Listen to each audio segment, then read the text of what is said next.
Last-minute change in Trump inauguration plan. Vietnam and Poland target bilateral trade turnover of $5 billion by 2030.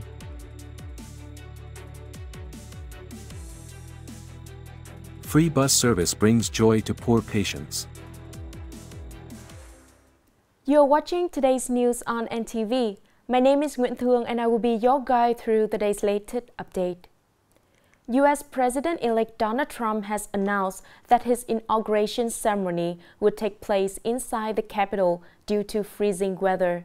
This will be the first time in 40 years that U.S. presidential inaugural ceremonies will be moved indoors. Mr. Trump will be inaugurated for his second term on January 20th amid forecasts of cold temperatures around -7 degrees Celsius or even colder. Therefore, instead of holding the ceremony outdoors as tradition, Trump decided to change the venue due to concerns that the dropping temperatures and cold winds could affect the health of attendees and the security team. After the inauguration, Mr. Trump's parade will take place at an indoor arena in downtown Washington instead of along Pennsylvania Avenue to the White House. Trump said supporters can view the ceremony on screens inside the Capital One Arena, a professional basketball and hockey venue in downtown Washington that holds up to 20,000 people. The National Assembly of South Korea has continued to approve an amendment bill proposed by the opposition Democratic Party, calling for the appointment of a special prosecutor to investigate President Yoon Suk-yeol regarding the declaration of martial law. The bill received 188 votes in favor and 86 against. The ruling People Power Party opposed the bill, with all of its members voting against it.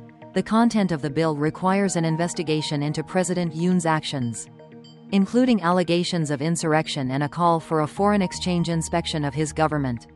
However, in the approved version, the Democratic Party amended the bill to remove certain parts, excluding the insurrection allegations. The bill was passed after President Yoon once again declined to appear for questioning regarding the martial law while the South Korean investigation agency filed a formal arrest warrant for President Yoon Suk-yeol, after the 48-hour term of his detention expired on January 17.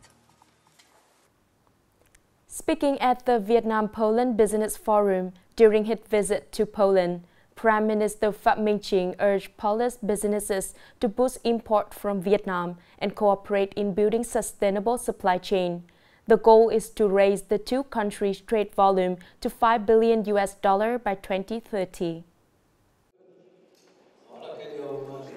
The Prime Minister emphasized that over the last decade, Poland has maintained strong growth in bilateral trade with Vietnam, especially following the activation of the Vietnam-EU Free Trade Agreement, EVFTA.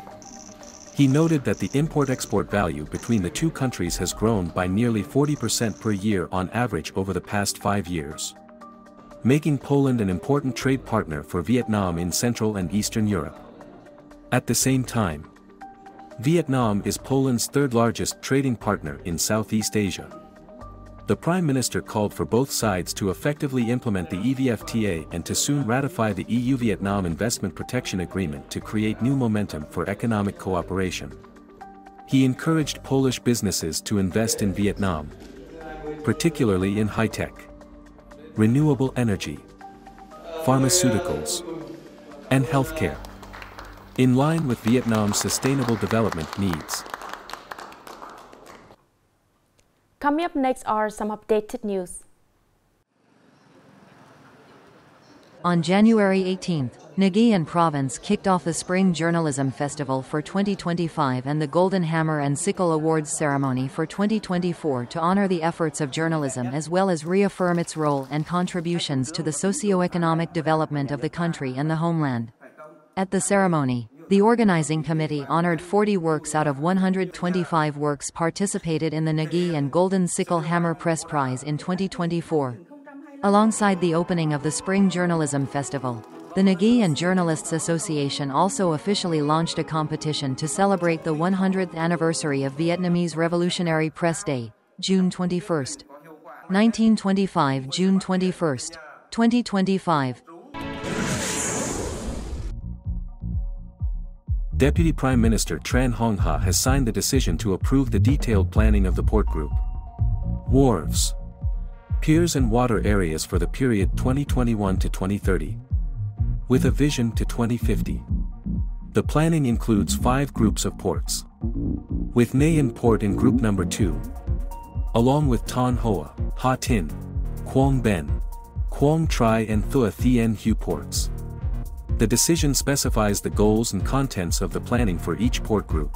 Specifically, for group number 2, the target by 2030 is to handle between 182 million and 251 million tons of cargo and accommodate between 374,000 and 401,000 passengers. In terms of infrastructure, there will be a total of between 69 and 82 wharves, including 173 to 207 piers.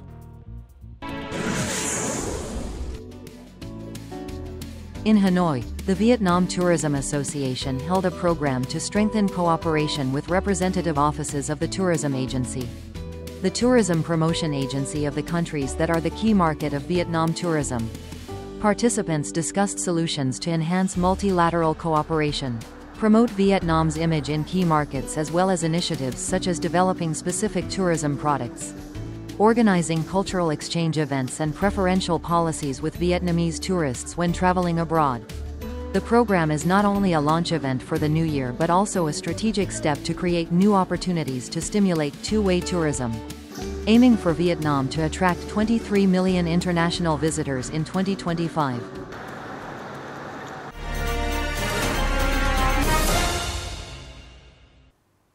Recently, the free bus service provided by Mr. Ngô Gia Văn Phước in Quỳnh Yên Commune, Quỳnh Lưu District has become widely known for the free service of transporting patients and their family to hospital in Vinh City for medical treatment. These free trips not only help poor patients save on travel expenses, but also instill a belief in the good thing in life. 7 years of treatment at Nghệ An General Hospital has pushed the family of Mrs. Nguyễn Thị Lan into difficulty. Recently, when she learned about Mr. Phước free bus, Mrs. Lan has registered for the bus every time she went for the hospital to somewhat reduce the financial difficulty when going for treatment. I live near Mr. Phuoc's house, so I learned about the free bus. Some months I go once, some months twice. The bus also offers free drinking water. I have been traveling to the military hospital number 4 for kidney treatment and have used Mr. Phuoc's bus twice, saving about 200,000 VND for food and treatment expenses. In 2024, Mr. Ngô Gia Văn Phước family purchased a 16-seat vehicle for business. Noticing that the vehicle was not being fully utilized and with some free time during the week, he decided to provide free bus service to assist patients and their family in saving travel costs to allocate money for food and treatment. I find it most challenging to wake up at 4 a.m. to prepare the vehicle.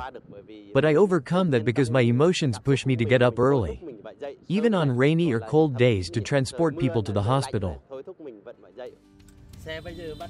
Although the service has been provided recently, Phước free bus has truly become a support for many patients and their family, not only helping them save on expenses, but also providing motivation to overcome illness and difficulties, while reaffirming their belief in the good that always exists in life. The last news has ended our bulletin today. Thanks for your watching and see you next time.